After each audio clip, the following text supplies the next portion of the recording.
ಎಲ್ಲರಿಗೂ ನಮಸ್ಕಾರ, ಎಲ್ಲರಿಗೂ ಶುಭೋದಯ. ನಾನಿವತ್ತು ಜಯನಗರದ ಪಶ್ಚಿಮಕ್ಕೆ ಬಂದಿದ್ದೀನಿ. 20/4/2025 ಭಾನುವಾರ. ವೀಕ್ಷಕರೇ, ಎಲ್ಲ ಕನ್ನಡದ ಸೃಜನಶೀಲ ಮನಸ್ಸುಗಳಿಗೆ ಪ್ರೀತಿಪೂರ್ವಕ ಸ್ವಾಗತ. ಈ ಕ್ಷಣದಲ್ಲಿ ಉಳಿದ ಚಿಂತನೆಯನ್ನು ನಿಮ್ಮ ಮುಂದೆ ಅನಾವರಣ ಮಾಡ್ತಾ ಇದ್ದೀನಿ. ವೀಕ್ಷಕರೇ, ತಾಳ್ಮೆ ತುಂಬ ಅರ್ಥಪೂರ್ಣವಾದ ಪದ ಮತ್ತು ವಿಶಾಲವಾದ ಪದ ಮತ್ತು ಒಂದು ಉದಾತ್ತವಾದ ಚಿಂತನೆಯನ್ನು ಅಭಿವ್ಯಕ್ತಿಸುವ, ಸಾರ್ವಕಾಲಿಕ ಸತ್ಯವನ್ನು ಪ್ರತಿಪಾದಿಸುವ ಈ ಪದ ತಾಳ್ಮೆ. ಹೌದು, ಪ್ರತಿಯೊಬ್ಬರ ಜೀವನದಲ್ಲಿ ಈ ತಾಳ್ಮೆ ಪದ ಬಂದು ಹೋಗಿದೆ, ಹೋಗುತ್ತಲೇ ಇರುತ್ತದೆ, ಮತ್ತೆ ಮತ್ತೆ ಕೂಡ ಬರುತ್ತಲೇ ಇರುತ್ತದೆ.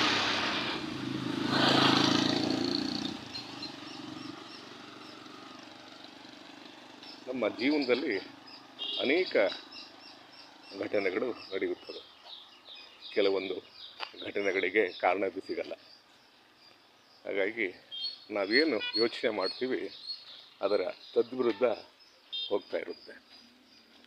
ಇಂಥ ಸನ್ನಿವೇಶದಲ್ಲಿ ನಾವು ಹೇಗೆ ವರ್ತನೆ ಮಾಡಬೇಕು, ಹೇಗೆ ಆ ಸಮಸ್ಯೆಗಳಿಗೆ ನಾವು ಮುಖಾಮುಖಿ ಆಗಬೇಕು ಅನ್ನೋದೇ ಒಂದು ದೊಡ್ಡ ಪ್ರಶ್ನೆ. ಹಾಗಾಗಿ ನಾವು ತಾಳ್ಮೆಯನ್ನು ಬೆಳೆಸ್ಕೋಬೇಕು. ತಾಳ್ಮೆ ಅಂದರೆ ಆ ವಸ್ತುಸ್ಥಿತಿಯ ಅವಲೋಕನವನ್ನು ಮಾಡಿಕೊಳ್ಳುತ್ತಾ ಮತ್ತು ಅದನ್ನು ವರ್ತಮಾನದಲ್ಲಿ ವಿಮರ್ಶೆ ಮಾಡುತ್ತಾ ಆ ವಸ್ತುಸ್ಥಿತಿಗೆ ನಾವು ಎದುರಾಗಬೇಕು.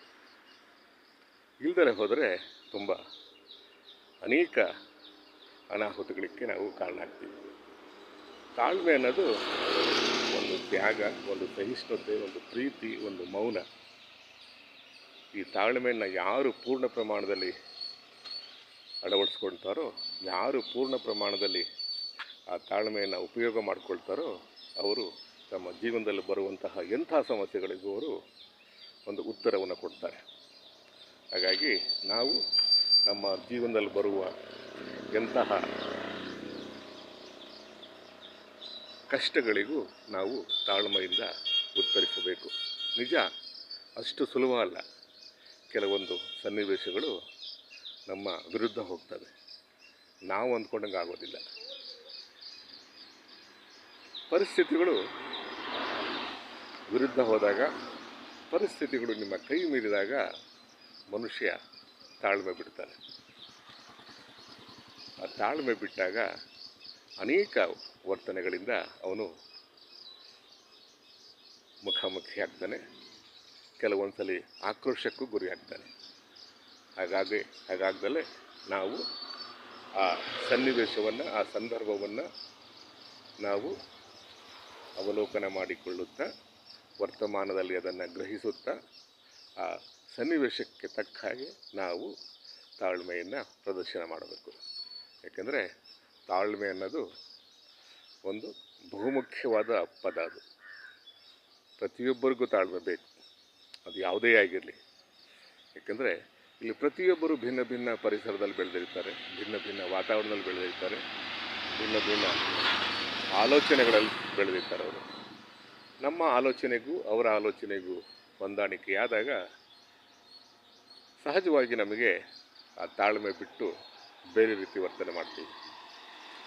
ಸ್ನೇಹಿತರೆ, ಯಾವುದೇ ಸನ್ನಿವೇಶವನ್ನು, ಸಂದರ್ಭವನ್ನು ನಾವು ಅದರ ಮೂಲ ಚೂರುಗಳಿಗೆ ಹೋಗಿ ಆ ಪರಿಸ್ಥಿತಿಯನ್ನು ಅರ್ಥ ಮಾಡ್ಕೊಂಡು ನಾವು ಮುಂದೆ ಸಾಗಬೇಕು. ನಾವು ತಾಳ್ಮೆಯಿಂದ ನಾವು ಆ ಪರಿಸ್ಥಿತಿಯನ್ನು ತಿಳಿಗೊಳಿಸಬೇಕು. ಏನಂತೀರ ಸ್ನೇಹಿತರೆ? ನಮಸ್ಕಾರ.